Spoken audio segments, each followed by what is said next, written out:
Today's topic is about chapter 37 of the Tao Te Ching, and it's basically about living in simplicity.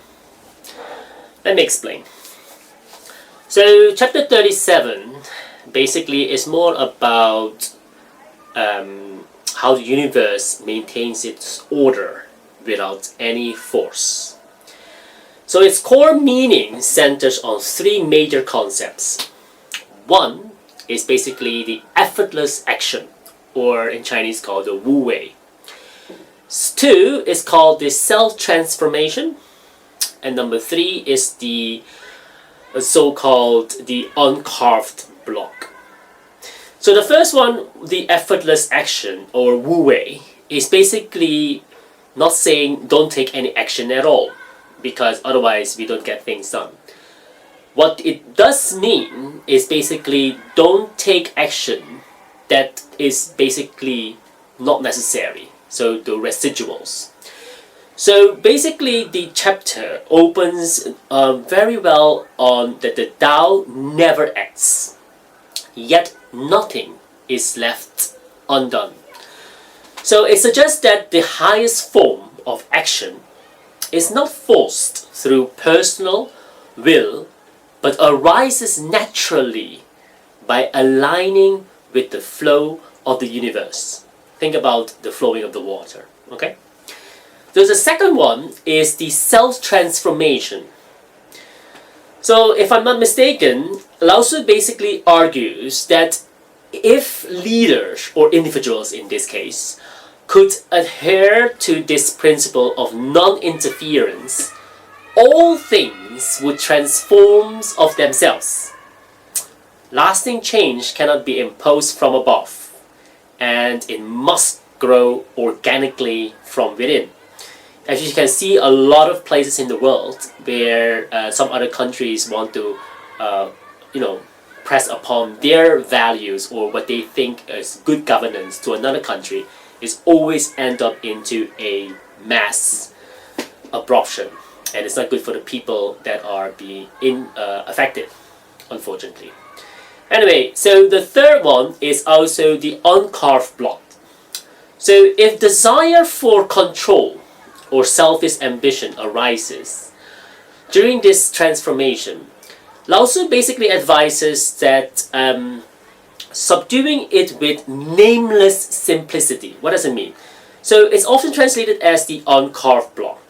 So it represents, for example, a mind free of artifice, as you can see, the social conditioning and ego-driven hunger of power. So how to use those three elements of this chapter 37 of living in simplicity in practical sense?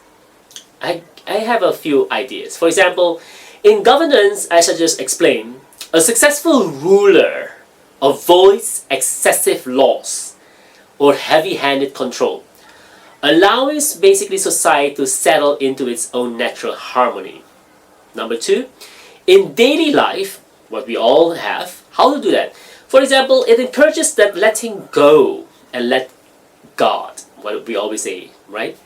Of the outcome-driven anxiety. By becoming desireless and still, you stop struggling against reality, which paradoxically leads to a much greater efficiency and peace.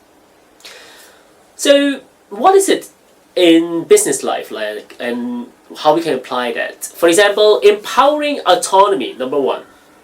Number two, prioritizing the essentials. And number three is solving through observations. So empowering autonomy, I think it's very good, because instead of micromanaging, as we all see, some of those so-called helicopter managers, they always micromanage every detail.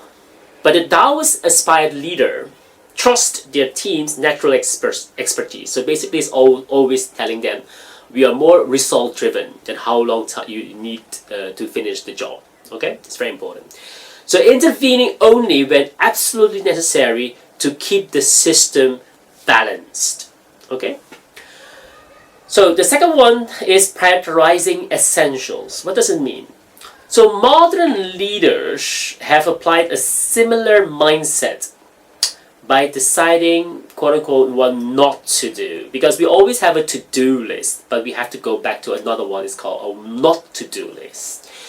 So you focus your energy basically only on core tasks, okay, that yield the most impact while letting non-essentials projects go. So for example, in big corporation, you can see some of the products or services that no longer serve the customer. You don't need to do that anymore. You cut those and you only focus on the essential. Restaurants, as you can see as well, that's why it does so well. Like McDonald's, they cut all the essential away and only focusing on the main items that are the customers want the most. All right.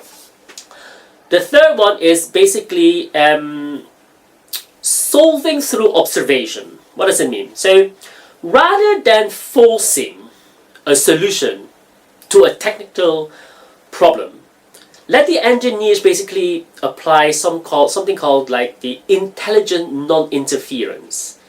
Taking time to fully let them observe basically, or you observe as a leader, the existing flow of the system before making any one precise notch that fixes it. And that's why they always say a great leader always listens to what all of their subordinates need to say, and you are the person that last speak. Of course, you open up with in the meeting, but then let everyone chip in, and then you don't conclude, but basically you listen carefully and see what kind of things are happening on the ground. All right. So that's from the business side. The second one that I like to discuss is more what you can do on the job, okay, and also later in your personal life.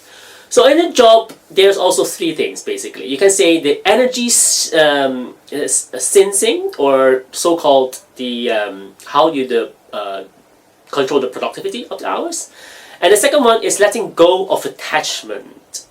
Third one is how you handle. The most difficult of all is the conflict in your job. All right. So the first one, the energy sensing, is you plan your most demanding task during your peak productive hours. So for some people, it's in the morning. For some people, it's in the afternoon, or maybe some people at night. So you have to understand your nature as well. And the rest when your energy is low, rather than forcing yourself to maintain a rigid, basically an unnatural, the 9 to 5 mentality. All right. So the second one is letting go of attachment. So for job interviews, for example, or high stakes presentation, prepare thoroughly.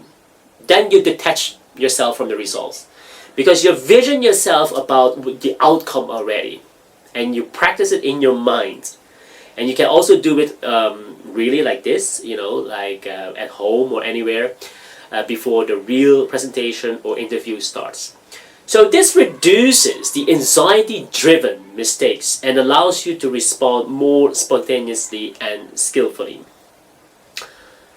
Third one is handling conflict.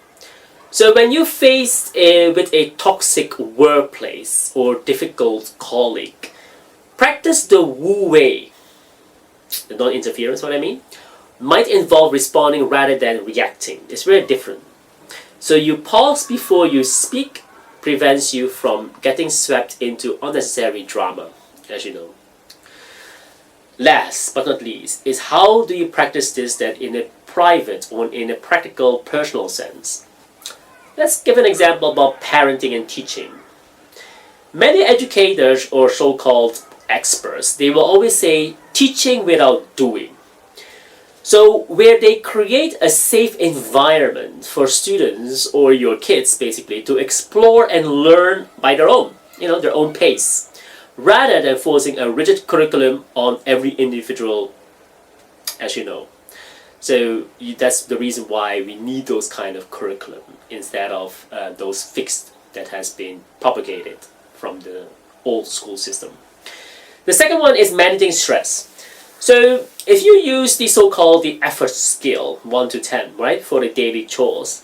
So if a task that feels like an 8 or higher in frustration, very difficult one, step back, okay, and wait for a more natural moment to handle it. So making the process more easy.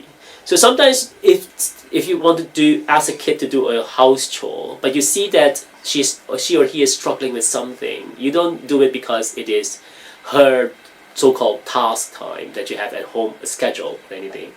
You let the flow, and maybe let it maybe after an hour or two, so that you can give him or her the space. Otherwise, it's very stressful for the little kid. Third is the simplicity, and the decluttering is so important. Why? Because by physically decluttering your space here inside and mentally letting go of the social expectations that we all have, right? So you clear the way of your true nature, and every one of us has a true nature. You also have a true nature. So make sure that you declutter that to emerge without the friction of your ego. So all in all, I think this chapter 37 is amazing. Living in simplicity, your natural self, okay? And the action, Wu Wei, okay? So stop doing the things that is not necessary, or stop producing the products and services that is not necessary for your company. Alright, I hope this is very helpful. If you haven't subscribed, please subscribe or share this with someone else. Thank you so much. Bye.